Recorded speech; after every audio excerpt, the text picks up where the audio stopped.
Good afternoon, pilot teachers, and good afternoon, students. Thank you. Sit down. Our lesson today, we will basically look at construction of a cross-section, of which that cross-section will contain information on what we have covered on pressure belts, the major pressure belts, and also the major planetary prevailing winds. We have already looked at the major pressure belts around the world and the reasons for why they occur at those different latitudes. As well as that, we also looked at the fact that winds are simply horizontal movement of air from high pressure areas to low pressure areas. And throughout the world, we've already studied that there are major planetary prevailing winds that blow. And the reason for why we call them prevailing winds is because they blow right throughout the year. And they are consistent, therefore they are referred to as prevailing winds.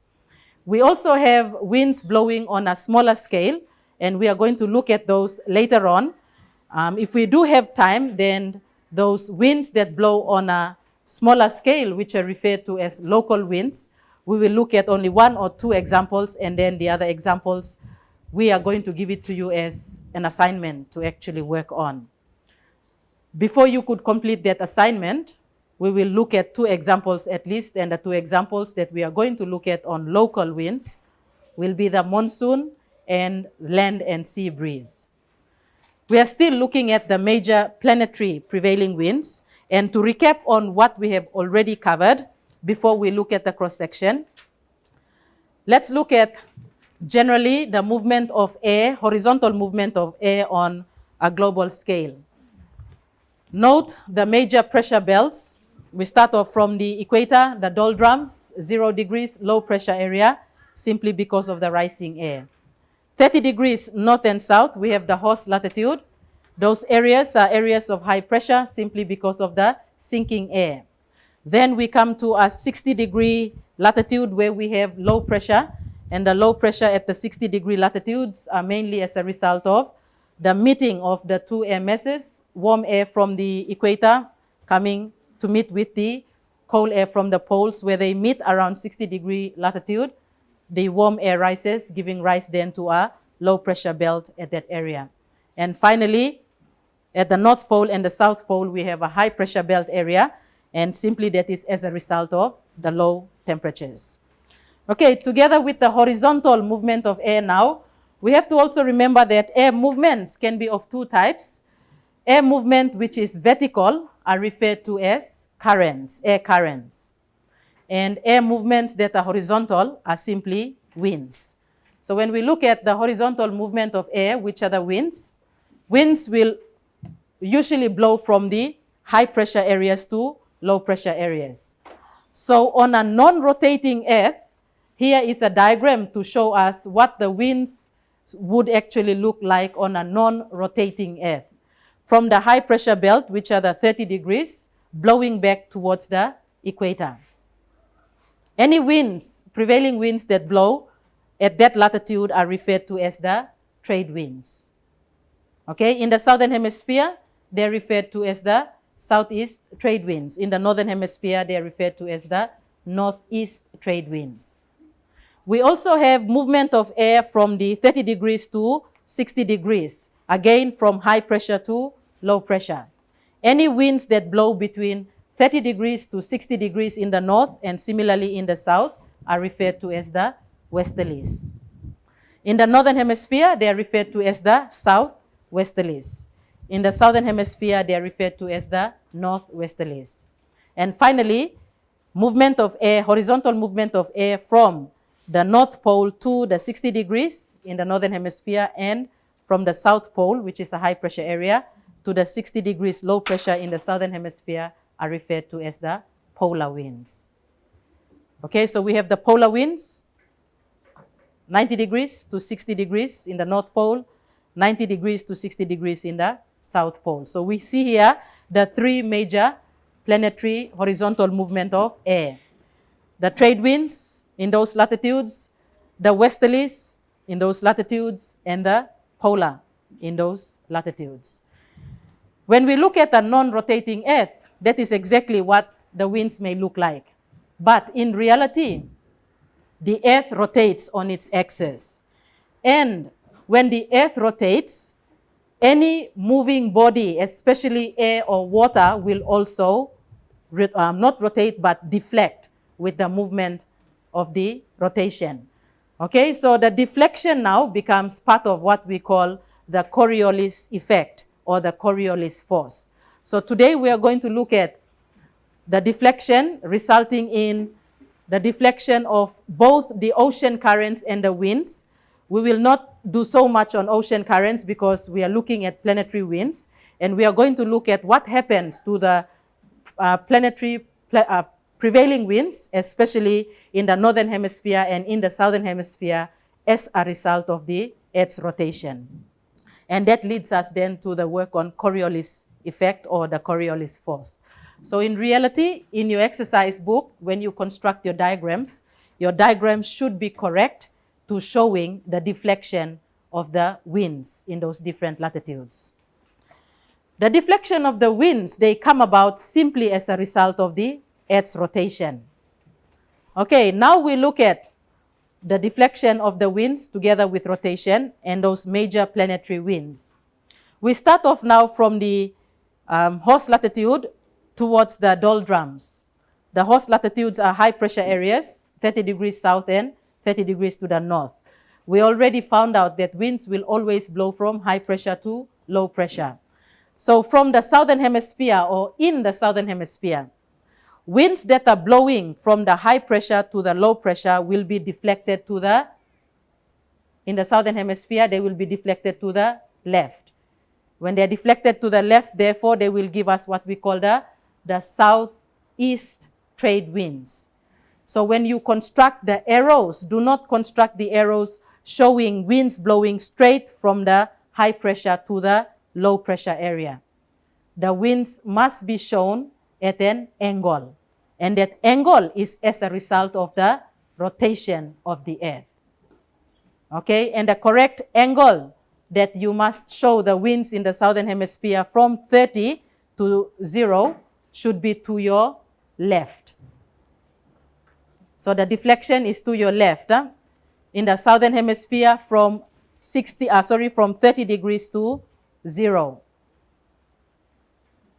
Okay, winds are named according to the direction from where they blow. And because we are putting the deflection towards the left, the winds therefore will be referred to as the southeast trade winds because they are coming from the southeast direction. Let's look at in the northern hemisphere, still between 30 degrees to the equator. Okay, the winds in the northern hemisphere this time between the latitude 30 degrees to 0 will be deflected to the right. And when they are deflected to the right, they will therefore give us what we call the northeast trade winds because they are coming from the northeast direction.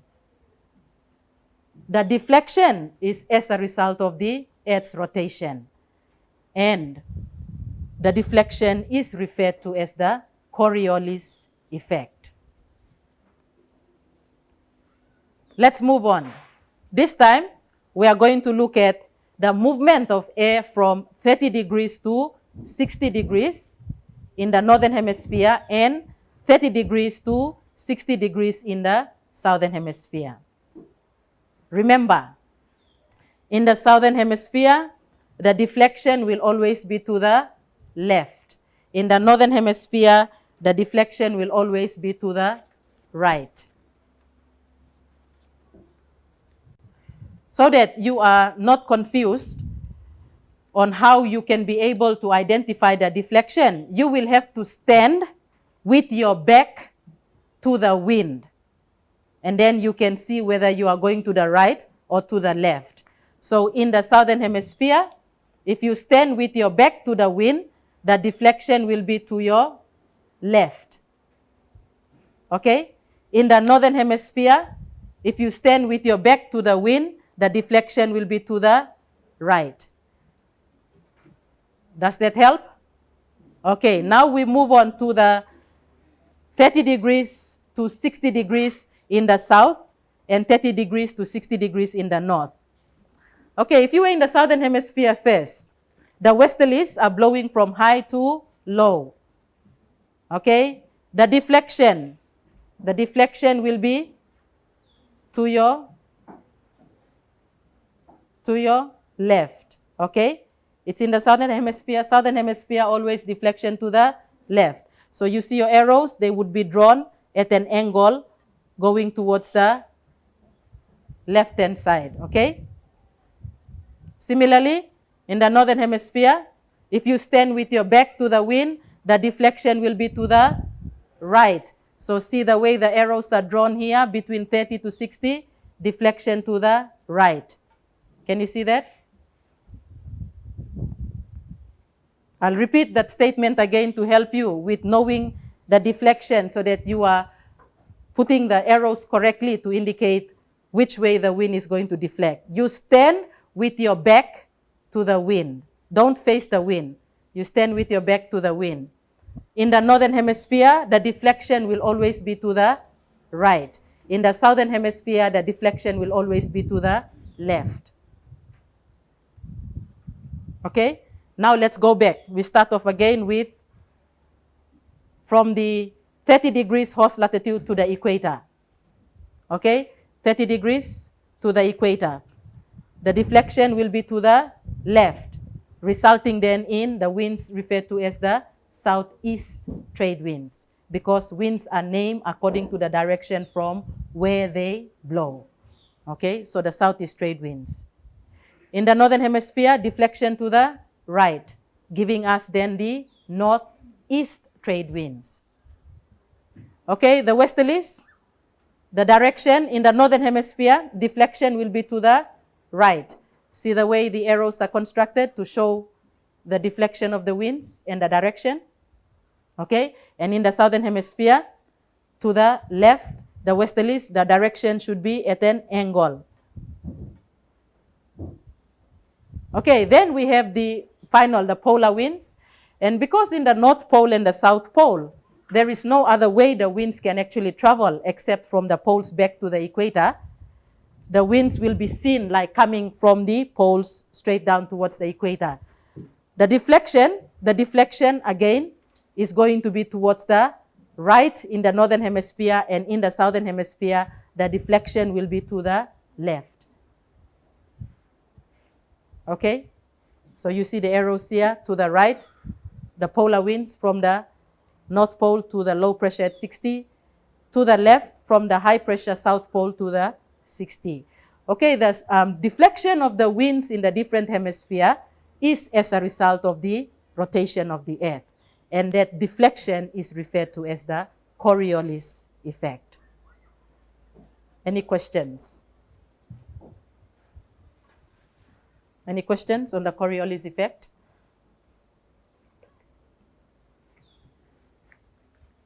No questions? Okay, we'll move on. And let's look at the diagram, of which you will also find a diagram in your textbook or your booklet, on page 14. And the diagram helps to show the deflection of the wind in the different hemisphere.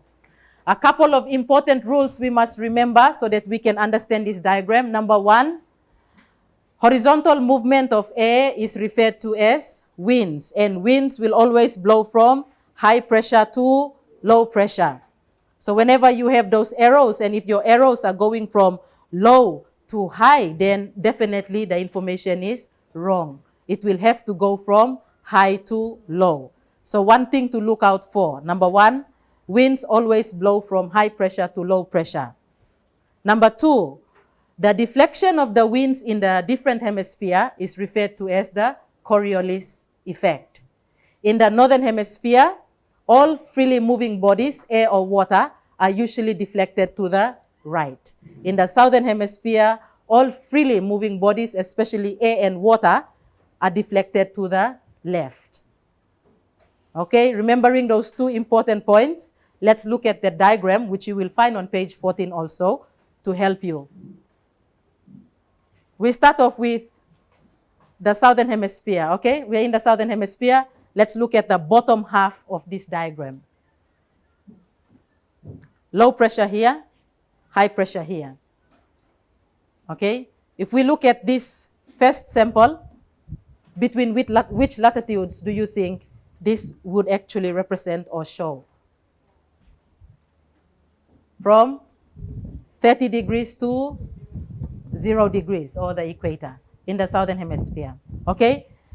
The broken lines, they represent a non-stationary Earth, or the Earth actually not moving, the Earth being stationary.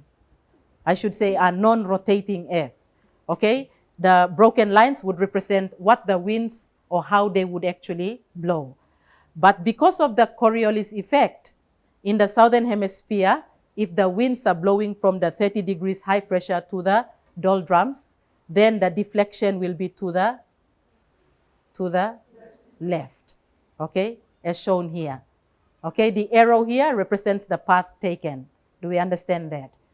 Okay, we are still in the southern hemisphere, because in the southern hemisphere, winds don't blow only from 30 to 0. They also blow from 30 to 60. So here is another diagram to show from the from the high pressure at 30 to the low pressure at 60. Okay? In the southern hemisphere, if the Earth wasn't rotating, the broken line would represent the movement of air straight from the high pressure to the low pressure. But because the Earth rotates, then the deflection will be still to the left, from high to low. We understand this? Okay, now we come to the northern hemisphere. In the northern hemisphere, the deflection will always be to the right. From high, which is 0 degrees? No. 60 degrees to 30 degrees, yes. From 60 degrees to 30 degrees, the first sample here that is showing. If the Earth wasn't rotating, then the arrow would be like the broken line, showing us movement of air straight up, straight down. But in reality, because of the rotation of the Earth, the path taken would be to the right. There is a deflection. Again, still within the northern hemisphere, the 30 degrees high pressure to the equator. Okay, 0 degrees. Non-rotating Earth, the broken line will represent the air movement straight up, straight down. But because of the rotation of the Earth, the path taken is deflection to the right, from the high pressure 30 to the doldrums in the northern hemisphere. Questions then on what we have looked at on the Coriolis effect? If there are no questions, I'm going to give you at least 5 minutes. And the 5 minutes that I'm going to give you will be for you to make note on what is the Coriolis effect, number 1, and number 2, that diagram that you will find on page 14 of your booklet, or otherwise you can use the information from the monitor.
What figure is it given as?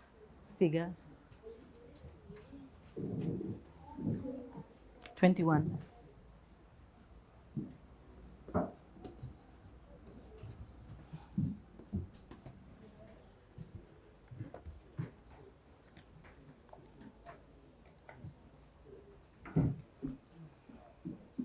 Good, you've made note of this. Huh?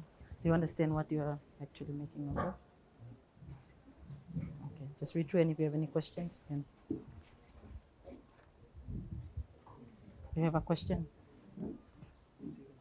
About nothing seems like going to the left. There, the path of the wind. Now you have to stand with your back to the high pressure area. So if you put your back to the high pressure, okay. So remember that you always stand with your back to the wind so that you can see the deflection. In the northern hemisphere, it will always be to the right. In the southern hemisphere, it will always be to the left. We've already done the winds, so you should know which way they are blowing, from high to low. Okay, you put your back to the high pressure and you will see the deflection. Straight up is non-rotating, but deflection to the right in the northern hemisphere always.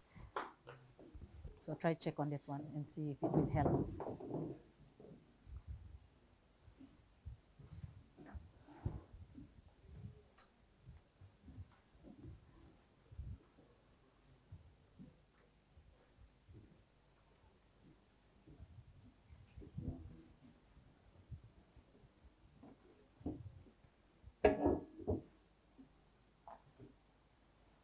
You understand this diagram?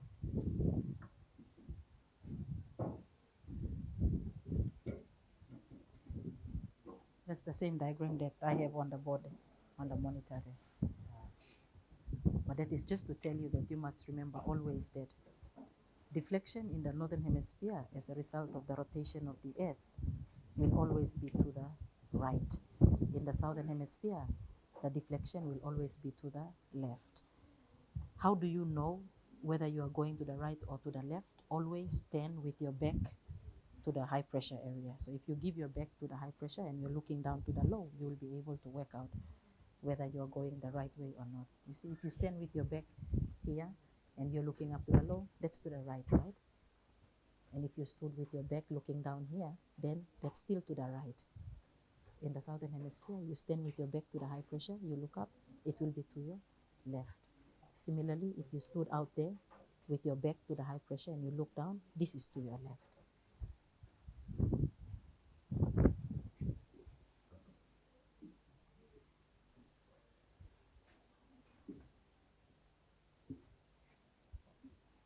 Any questions on the deflection? No?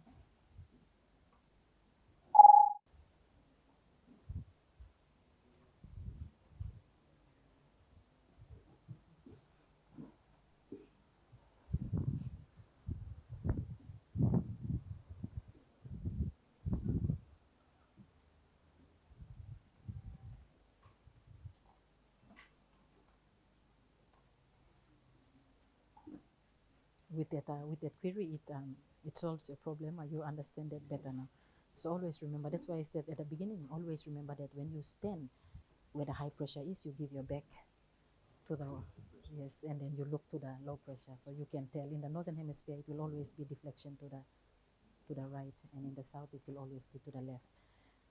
Maybe a good illustration to also demonstrate it is like you know what a merry-go-round looks like and how it operates. Okay, a merry-go-round.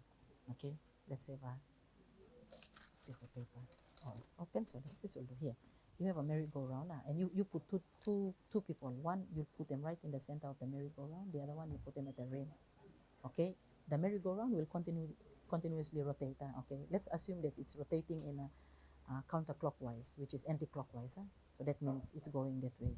Okay, if you throw a ball to the person here, do you think the person will catch the ball from there? No, because the merry-go-round will also have an impact on the ball, so the ball will slightly deflect.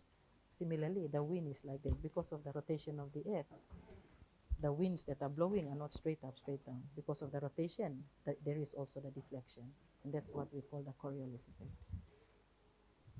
So you let the merry-go-round go around, throw the ball, it will not get straight there. Even though you're throwing it straight, what will carry it is the deflection.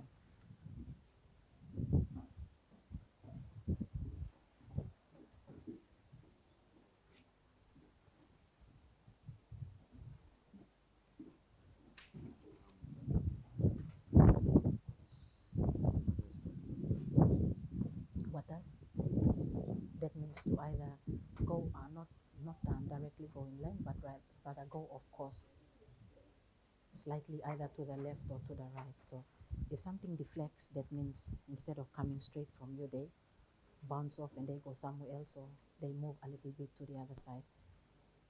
Okay, so I was explaining to the other students there that for you to remember the Coriolis force and to which side, right or left, the deflection occurs, you always position yourself at the high pressure and give your back to the high pressure. That means you must look to the low pressure. Stand at the high pressure, give your back to the direction from where the wind is blowing, and then you look to the low pressure.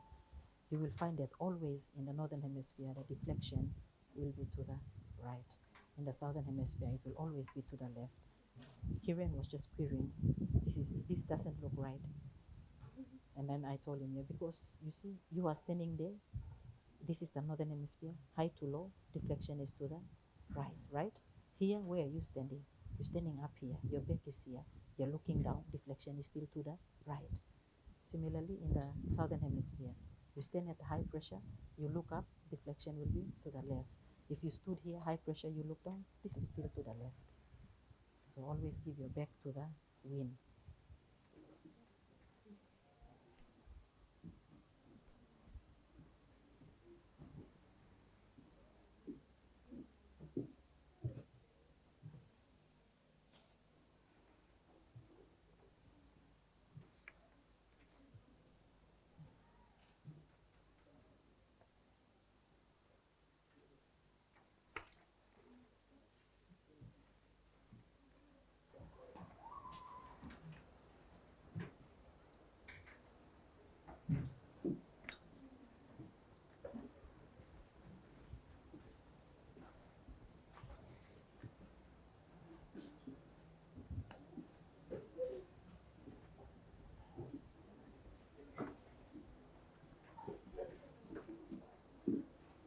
Okay, I think most students have made note already of the definition and the diagram. So we start off by looking at the definition, what you have understood by the term Coriolis effect.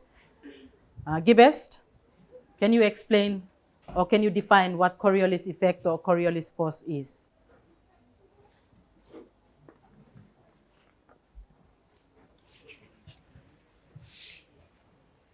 The deflection to the right or left according to the hemisphere is caused by the rotation of the Earth and is known as Coriolis Effect. Okay, so very good. We look at simply the Coriolis effect is the deflection of any freely moving body, especially air or water, to the right or to the left in the different hemisphere as a result of the Earth's rotation. I was giving an example to a student in the class here about the merry-go-round. We don't have those in Papua New Guinea, but perhaps you've seen them in pictures or photographs or even in movies. In a merry-go-round, if you put someone in the middle of the merry-go-round and we put someone at the rim or at the edge of a merry-go-round, okay, you keep those two people there and you allow that merry-go-round to go around because it's supposed to be rotating or going around in a perhaps clockwise or anti-clockwise direction. It takes the path and it's actually rotating. You get the person in the middle to throw the ball to the person who's standing on the rim or at the rim of the merry-go-round.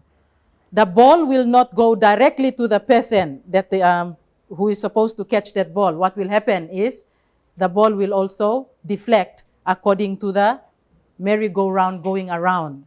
And that's similar to the winds or the horizontal movement of air in our planet or on our planet. They do not go from one point straight to the other point. Because of the rotation of the Earth, they are deflected either to the right or to the left.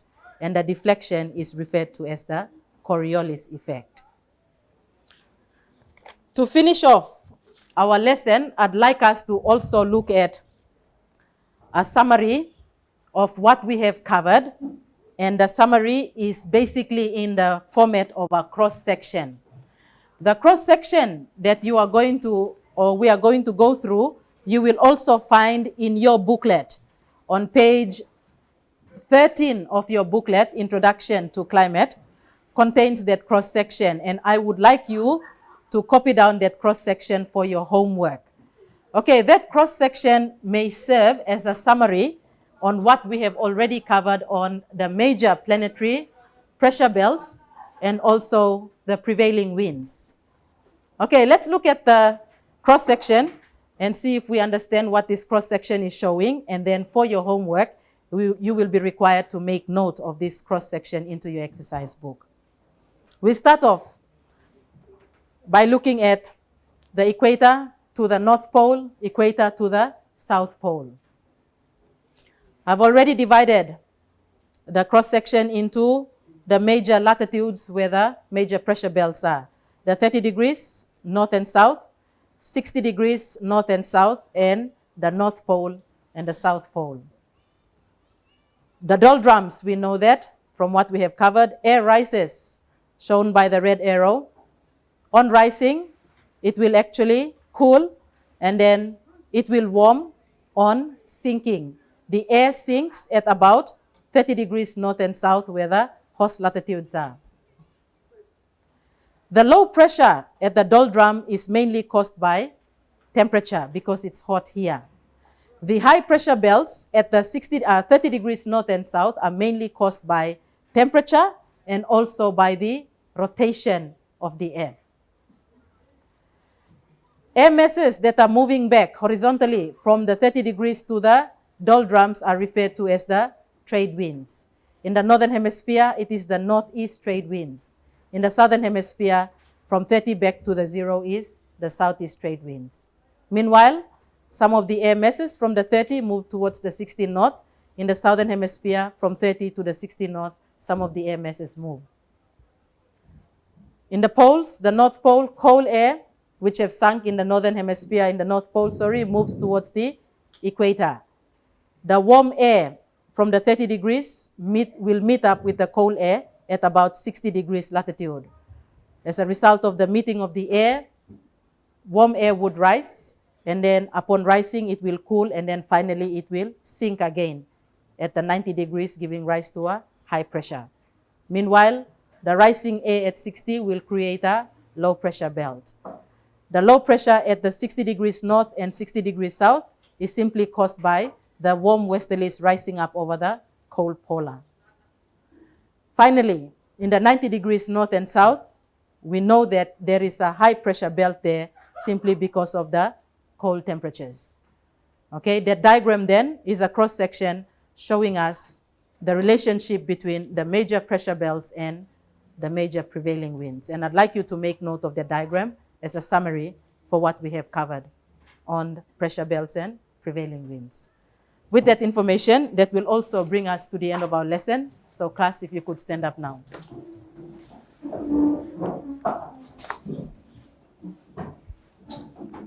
To the pilot teachers, our keyword for lesson 120 is westerlies. Good afternoon and thank you, students.